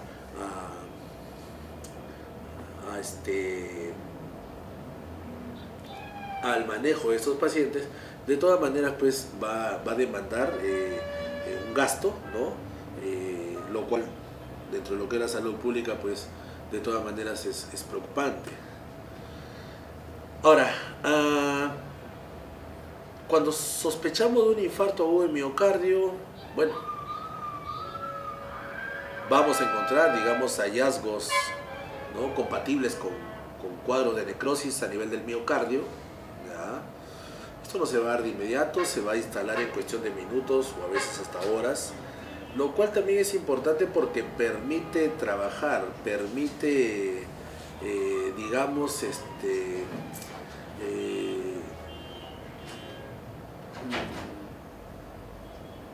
manejar al paciente, o sea, nos da un tiempo también como para comenzar a verificarlo por lo que está atravesando, y también permite instalar un tratamiento, nos da cierto tiempo, ¿no? El corazón es un órgano, bueno, que si bien se puede presentar esto de manera brusca, pero para que comience poco a poco a fallar la pared cardíaca como consecuencia de un problema coronario, va a pasar cierto tiempo. Eso significa pues que también vamos a tener un tiempo como para poder tratar de diagnosticar y tratar de dar algún tratamiento inmediato, ¿no? Ya hace mucho tiempo ya se vienen usando unos marcadores, ¿no?, muy conocidos. Hay una serie de marcadores que vamos a revisar en sangre, ¿no? Como todo músculo que puede estar comenzando a dañarse, entonces en sangre van a comenzar a elevarse unos marcadores, ¿no?, que son importantes para la parte o en el momento del diagnóstico. Y todo esto acompañado de repente de sintomatología isquémica, ¿no?, la cual vamos a considerar el típico dolor precordial. Ya es bien conocido desde el punto de vista semiológico que este dolor, ¿no?, se irradia hacia la zona de la mandíbula izquierda, de repente hacia el rostro o de repente hacia el propio miembro superior izquierdo, ¿no?, un dolor de tipo opresivo a nivel del corazón, lo que llamamos la zona precordial, ¿no?, o en algunos casos se va a nivel de hombro del mismo lado, o a veces a nivel de la escápula. Lo que no significa que también el infarto agudo de miocardio traiga dolores en el lado opuesto. A veces también, que no es lo más frecuente, ¿no?, porque siempre hablamos de una cercanía al corazón, pero en algunos casos se puede dar unas molestias a nivel de las mismas zonas que he mencionado, pero hacia el lado derecho, ¿no? Ahora, no solamente con la sintomatología, sino puede ser que encontremos también algunas alteraciones electrocardiográficas. Y acá pueden apreciar, pues, ¿no?, fácilmente ubicables si son cavidades derechas o cavidades izquierdas, ¿no? Cavidad izquierda, cavidad derecha, la zona ventricular. Acuérdense que la zona ventricular izquierda es una zona con músculo, más ricamente en músculo. La zona derecha, digamos, saben que las paredes son más delgadas, albergan un mayor volumen de sangre. Ya se puede notar si es derecho o izquierdo. Y lo que están viendo acá es una zona ya necrótica, ¿no?, con ruptura de músculos papilares también, ¿no? Bueno, y acá hace referencia directa pues al corazón, ¿no?, directo acá al tejido isquémico, ¿ya? Algo que también estamos observando de repente, seguro hemos visto que algunos de estos pacientes son hipertensos, ya hay una muestra de ese trabajo, ¿no?, al corazón, provocando una hipertrofia ventricular izquierda, porque hipertrofia, miren el agrandamiento de la masa muscular de esa zona. Ya es una hipertrofia ventricular izquierda también, ¿no? Entonces, dentro de la clasificación va a haber, como vamos a ver, el síndrome coronario agudo. Ya vamos a tener pues con el segmento ST, ¿no?, digamos, como pueden aquí apreciar, ¿no?, ya bueno, inicialmente, ¿no?, vamos a ver sin elevación de ese segmento, ¿no?, o no elevado, el segmento ST no elevado o el segmento ST elevado, ¿ya? Y pueden apreciar acá una angina inestable, ese dolor anginoso, sin elevación del segmento ST, ¿no? O sin onda Q, ¿ya? O con onda Q.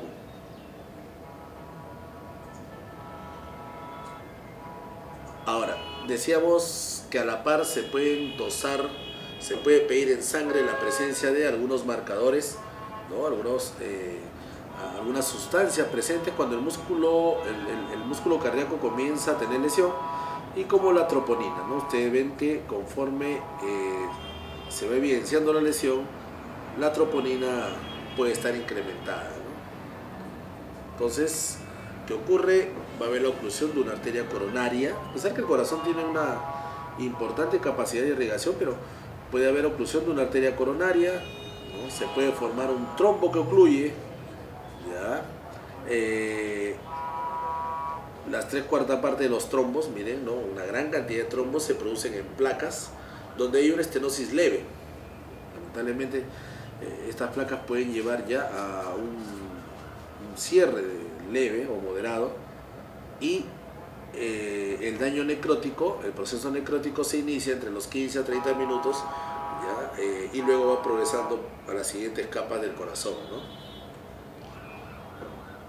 Entonces, miren, la presentación es un dolor tipo isquémico, de la que más o menos referíamos en esta zona izquierda. Vamos a hablar de un síndrome coronario agudo como diagnóstico clínico, ¿ya? Al sacar un electrocardiograma vamos a encontrar un segmento ST de repente no elevado, ¿ya?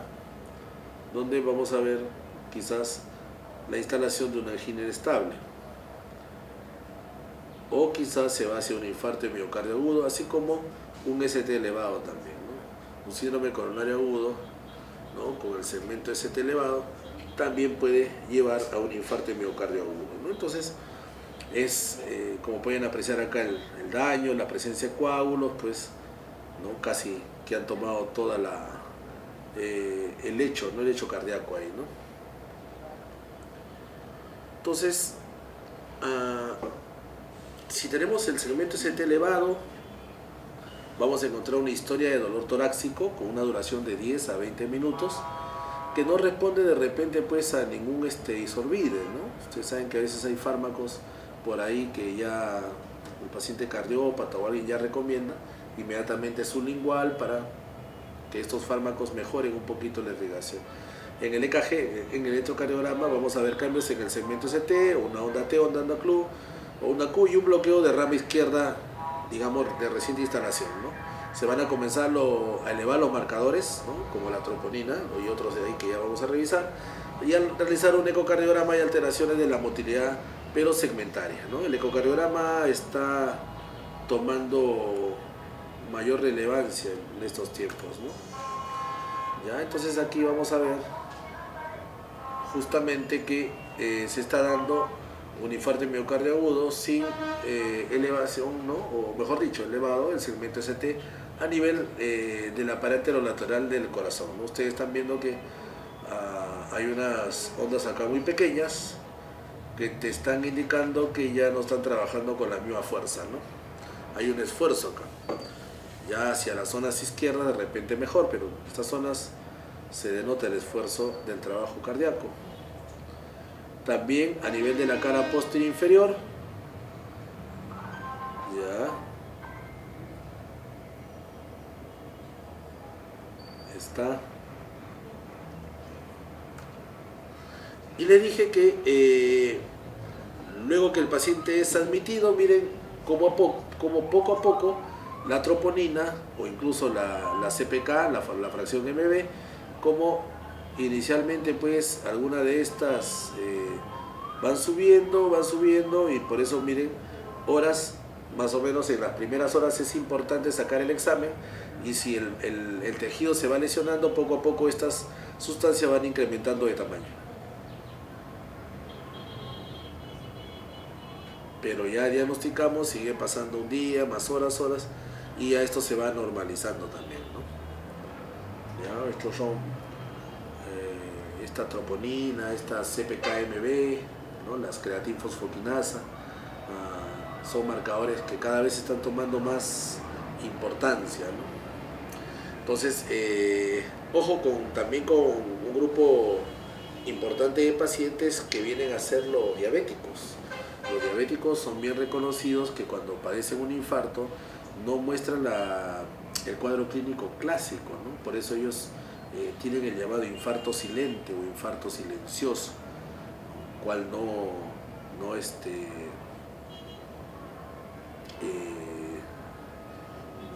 tienen la posibilidad, ¿no?, de hacer el dolor precordial, ¿no?, la angina, ¿no?, la irradiación, ¿no? Ellos tienen el llamado infarto silente, infarto silencioso, con menos molestias posibles, ¿no? Entonces, como medidas generales, aliviar el dolor, de repente la aplicación de opiáceos, ¿no?, oxigenoterapia, se mencionaba en otras láminas, con la finalidad de dar facilitar el trabajo del corazón, minimizar el trabajo del corazón, ¿no? El isorbide, ¿no?, el dinitrato de isosorbide, ya, o nitroglicerina, que son fármacos que van a facilitar la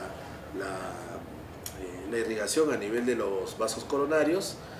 El ácido acetilsalicílico, que es bastante conocido, de mínimo de 100 miligramos, ¿no? Incluso los pacientes cuando se han dado de alta ya se van con sus 100 miligramos de aspirina ya hasta sus últimos días, que va a actuar pues como un antiagregante plaquetario. O por ahí ya otros fármacos que van a evitar de repente la formación de unos trombos o coágulos, como el clopidogrel, ¿ya?, o las heparinas, la heparina no fraccionada o la heparina de bajo peso molecular, ¿no?, tipo noxaparina, flaxiparine, ¿ya?, estas que se usan hoy en día bastante, sobre todo en pacientes postrados o pacientes que van a tener grandes cirugías, si es un paciente ya de edad, encima un paciente fumador, entonces son pacientes candidatos a ser coágulos, y de ahí, bueno, la importancia de usar algunos de estos medicamentos, ¿no? De repente también el uso de beta bloqueadores, ¿ya? Y por ahí evaluar la posibilidad de una reperfusión miocárdica que va a tener varias, maniobras, ¿no?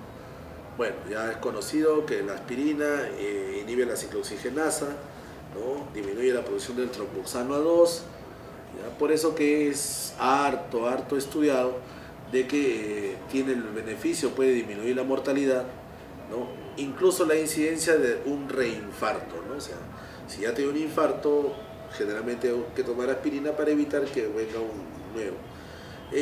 Acá habla de dosis de 160 a 325 miligramos, ¿no?, por vía oral, de uso diario, generalmente después de los alimentos, pero con 100, ¿no? He escuchado del AS81 y todo eso, pero 100 miligramos, un poquito menos de repente, gran capacidad de ser antiagregante plaquetario, ¿no? El clopidogrel, ¿no?, fundamentalmente evita que las plaquetas se agreguen, ¿no?, ¿ya? Como que bloquea esta agregación plaquetaria, se evita que hagamos coágulos patológicos. Y bueno, acá tiene la dosis de carga y la dosis de mantenimiento por día, ¿no? O sea, dosis de carga, dosis de inicio, ¿no? Clopidogrel. El estudio CURE justamente habla de muerte cardiovascular o un infarto o un stroke, ¿no?, lo que la gente llama un derrame cerebral, una hemorragia, lo que nosotros conocemos ya como un accidente cerebrovascular o una enfermedad cerebrovascular. Entonces vean cómo personas que de repente se les ha tenido meses de seguimiento, ¿no? Se ha visto cómo la asociación de estos dos, clopidogrel más aspirina, tiene un efecto bastante importante, ¿no? A diferencia solo aspirina, ¿no? Claro, estamos acá como que sumando dos ayudas farmacológicas, ¿no? Miren, incluso con pacientes que ya han podido tener ya un evento, ¿no?, ¿ya?, a pacientes que están con clopidogrel, ¿no?, se ha visto que hay una eficacia. Aquellos que no tienen ninguna farmacología dentro del pretratamiento, una intervención percutánea, ¿no?, que son, digamos, facilidad para, en este caso, mejorar la irrigación. Entonces, no se olviden, Tenemos por acá también, dentro de los fármacos, otros que siguen bloqueando la acción plaquetaria, ¿no? Evitan la agregación de las plaquetas, que no es otra cosa que las plaquetas como que se vayan como un cerro, ¿no? Que las plaquetas que se vayan como agrupando, adosando, fijando, para formar el tapón plaquetario, ¿no? El cual puede ser tan obstructivo que puede condicionar una falta de irrigación. Y miren, por acá tenemos Axizimab, Tirofiban. Hay que tener cuidado porque como todo fármaco que bloquea o evita la agregación plaquetaria podría también condicionar la aparición de hemorragias. Entonces, hemos hablado acá de algunos medicamentos y por ahí revisar la reperfusión miocárdica. Entonces, miren, en cuestión de tiempo, como hoy en día los procedimientos invasivos, los procedimientos cruentos, como vienen a tener pues estadísticas más exitosas, ¿no? Sobre todo ante la premura. Claro que quizás en nuestro sistema de salud de repente no vamos a contar con los equipos quizás necesarios, ¿no? Con los equipos que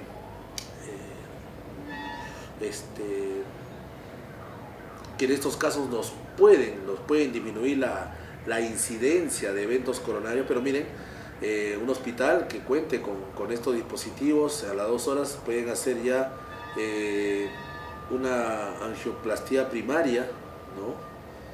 Ya inmediatamente la repercusión va a ser buena. Entonces miren, hay una angioplastía primaria posible en menos de 2 horas o en no posible.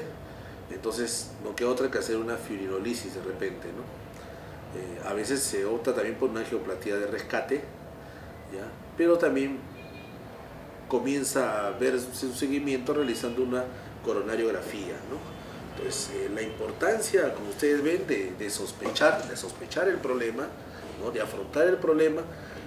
Y bueno, los procedimientos de este tipo pueden repercutir en mejorar la calidad de vida de la persona, ¿no? Entonces, en lo rápido que actuemos. Entonces, así como hay un antiagregante plaquetario, por ahí también tenemos otro tipo de medicamentos encargados de la fibrinólisis o fibrinolisis, ¿no? Donde, recordando siempre nuestro esquema de la hemostasia, de la coagulación, pues va a venir el fibrinógeno, ¿no?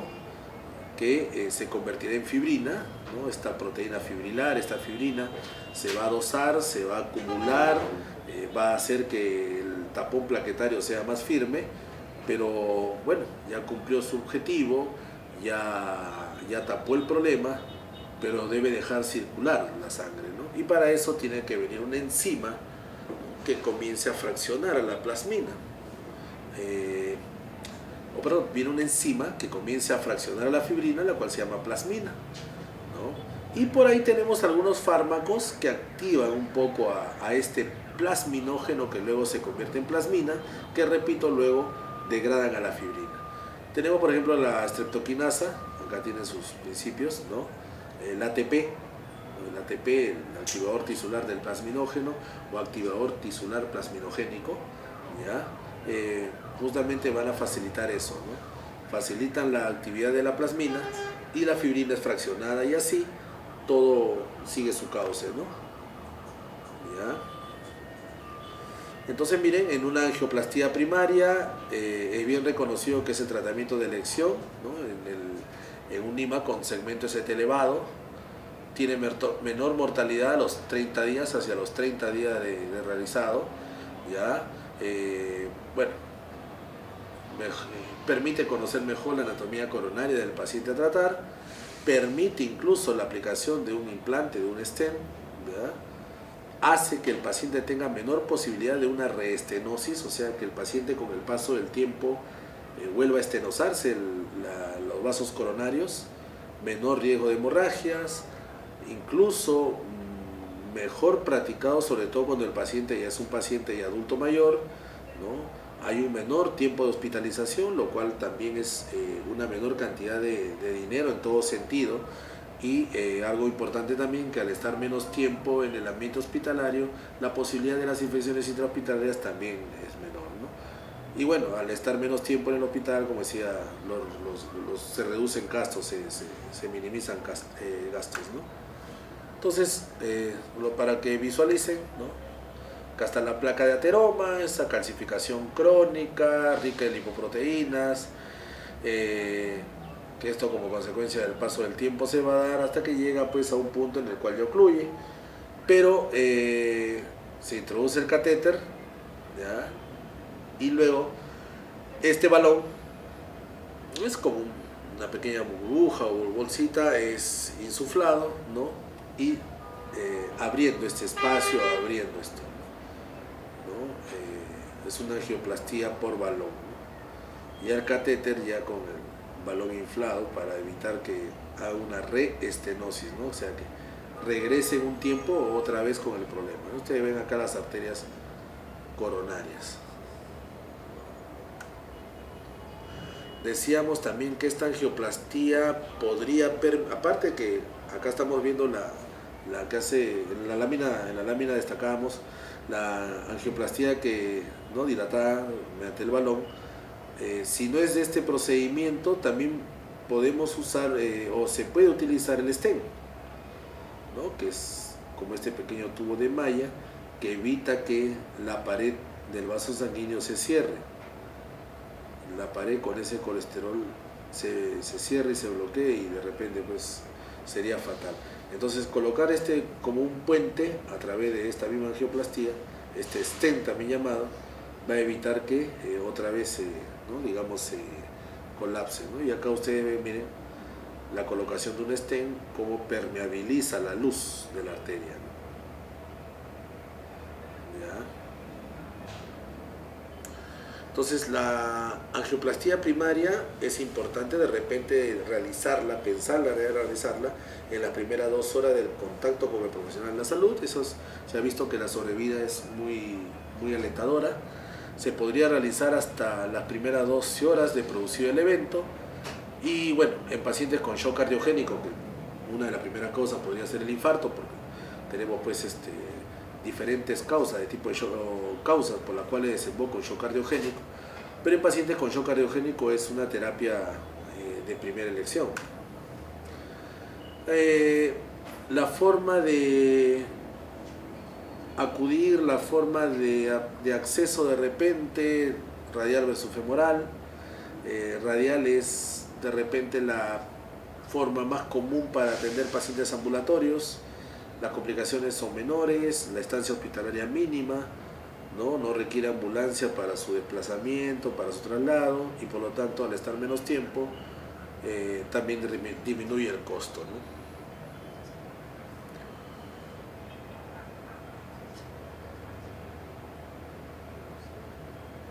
Entonces,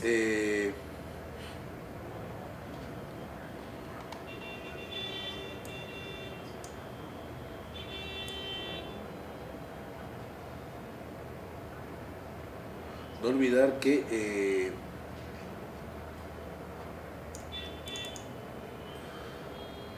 no hay que olvidar que tenemos una serie de tratamientos, ¿ya?